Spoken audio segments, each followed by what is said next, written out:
Itadakimasu!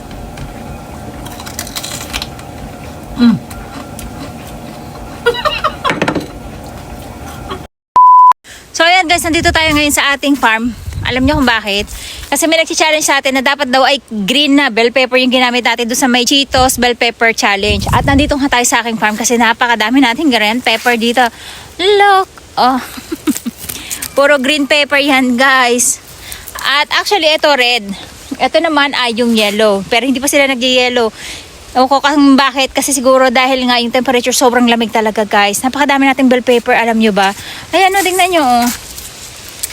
Ito talaga, green talaga to dapat na kinakain. Pati yung mga sili natin guys na ano, yung maanghang di pa natin na-harvest. Even yung Korean chili natin. Ayan, tingnan nyo. Wala na mga dahon, puro sili na lang yung natitira sa kanila. Diba? So ayan guys, kumuha ko ng mga ilang piraso.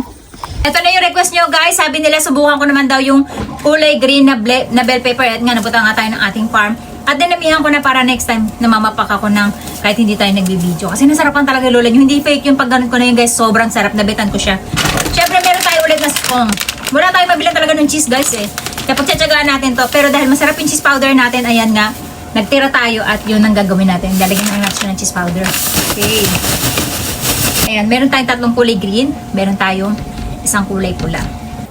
Nakasarapan talaga ako dito, promise. Tapos, lagyan daw natin ng ketchup at ng mga pinagre-request nyo sa akin eh. Lagyan daw natin ng ketchup at ng chili powder. Hindi ako mahilig sa ketchup. Sa totoo lang.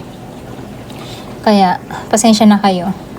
Kahit pag gumagawa ko ng pizza, light lang ang nilalagay ko na ketchup. Tapos, ito yung ating tabasco. Ito naman guys, yung sukang maanghang.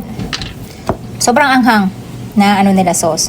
So, konti lang, patak lang tayo guys. Baka hindi bagay eh. Medyo maasim kasi to. Which is ayoko ng amoy nito guys kasi ang asim. Tapos, saka natin lagyan na itong ating chichirya na ginawa. Hindi ko lang kung mapapakain natin. Wala kasi si Ate Aska nasa trabaho. So, tayo lang ang kakain. Man yung ating mayroong ketchup at yung maanghang. Siyempre, ang papakita ko lang sa inyo na kakainin natin ay itong challenge nyo guys na dapat daw itry kong lagyan ng ketchup at ng sauce, chili sauce.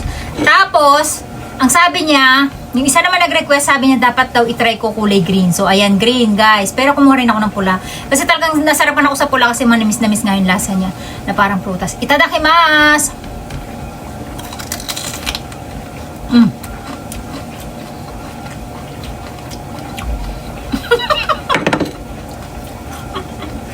Oo nga! Perfect na pizza! Legit guys! And I think, gusto ko siya. Gusto ko siya guys.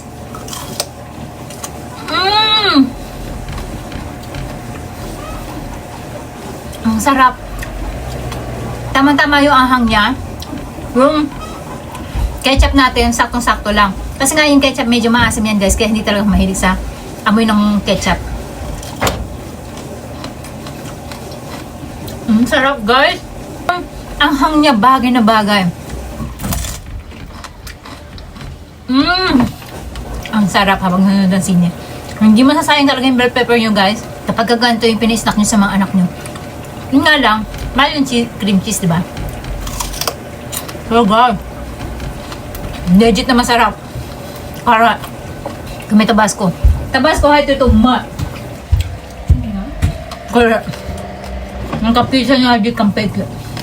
Ano, basa-basa. Sa mga bata dito sa Japan, hindi talaga sila mapakain ng bell pepper. Pinakait na laga ang bell pepper. Kahit nung kinder pa sila, tumatawag pa yung teacher, iniiwan talaga yung bell pepper. Tapos pag nagluluto ka ng ulam, una nilang sasabihin sa'yo, ano ng bell pepper. Kaya nabagay yung may chili sauce, tsaka yung, ewan ko lang ketchup, kasi nangingibaboy yung chili sauce guys. Para, ito kasing chili sauce na to, para na siyang may suka, maasim na yung amoy niya. Actually, hindi ko nga ito bet eh.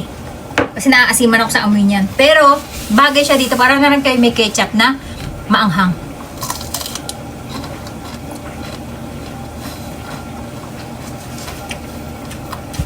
Ang sarap. Ang anghang ng suka. Mag-edit na yung lola nyo. Napanonood nyo na naman kung paano ko ito kinain, di ba? Kaya hindi ko na ulitin. Kasi mag-edit na yung lola nyo. Para may pang-upload tayo bukas dito. Kaya habang nag-edit ako, pinapapa ko to. Yun lang guys. Legit guys na masarap kung maanghang siya at may konting ketchup. Perfect na pizza talaga yung lasa niya. Ang galing. At ang ending nga, hindi pa tapos yung ini-edit ng lola nyo, pero wala na yung ating pinapapa. Yun.